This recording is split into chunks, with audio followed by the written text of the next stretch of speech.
Hey guys, Norfolk Knives here. I got a few knives to show you. I'm sorry it's been a while since I posted a video, but I decided I would just finish all of them and get them ready for heat treat, and then I just make one video of all of them instead of, several videos of 2 or 3 knives. So I've got 10 altogether that I'm getting ready to send to get heat treated, and yeah. So anyway, here they are. From smallest to largest. This one, I actually made this out of a scrap piece of metal that was left over, and I'm going to use this as a neck knife at work. I'm calling this the Aardvark because I don't know, that's what it reminds me of, I guess. Kind of looks like an animal with a big ass head. I did a little file pattern on the spine. And I left, I don't know what this is. I guess it's from the rolling mill. I left some of that on there because it kind of makes it look more like skin. But yeah, anyway, this one really got me good. I was drilling this hole here for the lanyard, and I was almost through it. And of course, I'm sure many of you have had this happen before. The bit stuck in there, and it whipped it around real fast, and the tip here slammed into the back of the drill press and bent it. And I let go of the thing, and it dropped on the ground, and I was freaking out because the tip was bent. So I thought it would be a brilliant idea to grab it right here where I had just drilled the hole through. And yeah, that didn't turn out too good. Burnt the crap out of my thumb. But anyway, it was pretty funny. Well, it's funny now that I look back on it. It wasn't funny at the time. But anyway, so that's the first one, the Aardvark. This one here I'm making for my friend Mike at work. I don't really have a name for it, but he wanted a little neck knife that was like a dagger, and I'm actually very proud of this one because it was hard with the finger choils that you can't really fit a 1x30 in. So I went and got me a Dremel from Walmart for like 50 bucks, and yeah, I'm glad I did because it made it a whole lot easier to clean up these finger trolls here, get all the scratches and everything out. But yeah, I like it. It turned out good. I think I got that line pretty straight. It was hard, but I don't know, I think it looks cool. That's that one. And then I've got this one that my son Tanner did. And he did almost all this grind himself. I came back and cleaned it up a bit. There's a little bit of a dent right there where I think the belt hit it at an angle or something, but it's no big deal. I'll see if I can clean it up after we get it back from heat treat, but it's ground pretty good though. I mean, it's thin. It's a full flat grind all the way from the edge to the spine. But yeah. Anyway, he's 11, by the way, so I think he did a pretty good job for an 11-year-old. And he completely shaped this all himself too. Like I said, all I did was a little bit of the cleanup at the end for him. That one. And then this is the one that my son Jared made, and he did all this work himself too. He did a pattern on the spine, which I think came out awesome. I mean, it is really even. I think he's going to put like white handles on here with some kind of bolster. But yeah, I think it looks pretty cool. I think he did a good job. And I've got this one that I showed you before.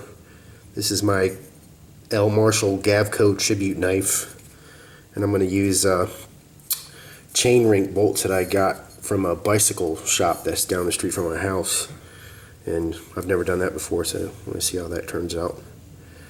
And it came out pretty good. When I ground it the first time, it was actually bent over. I don't know, I didn't grind it even or whatever, but I went back and fixed it, so now it's pretty straight. And there's like one little ding right here where I accidentally hit it with the belt, but whatever, it's no big deal. This is for me, so I don't really care.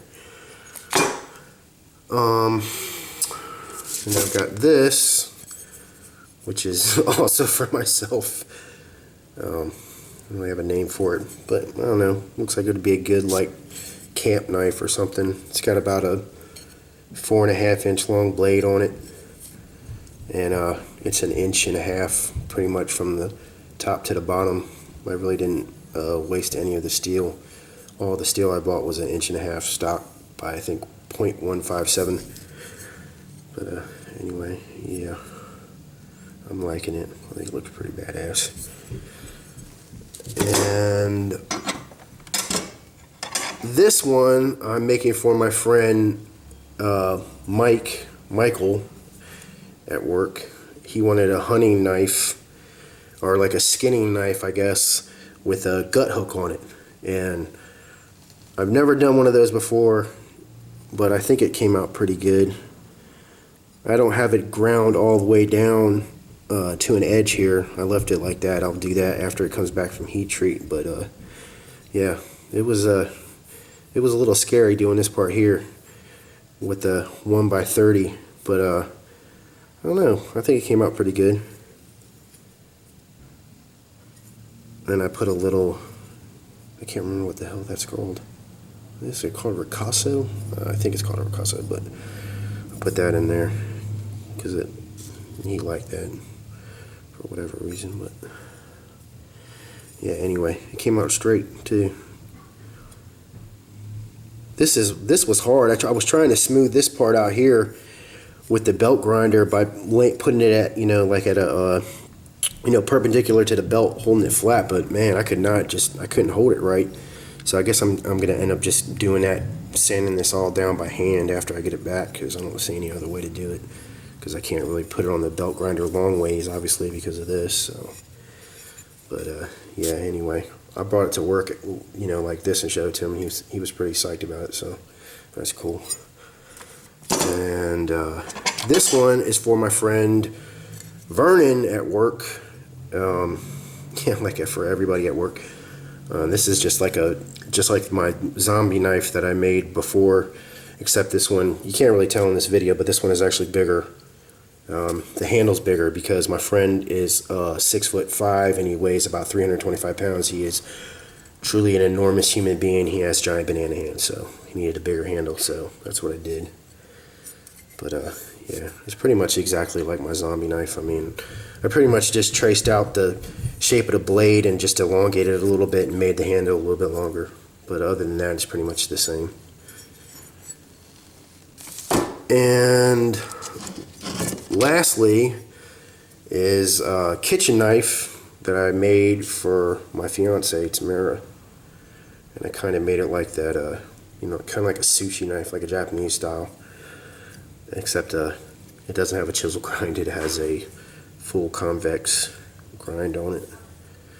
And yeah, it came out good. I'm really psyched about this one, actually. I've got some cool spalted tamarind that I'm going to use for the scales. I think it's going to look pretty sweet.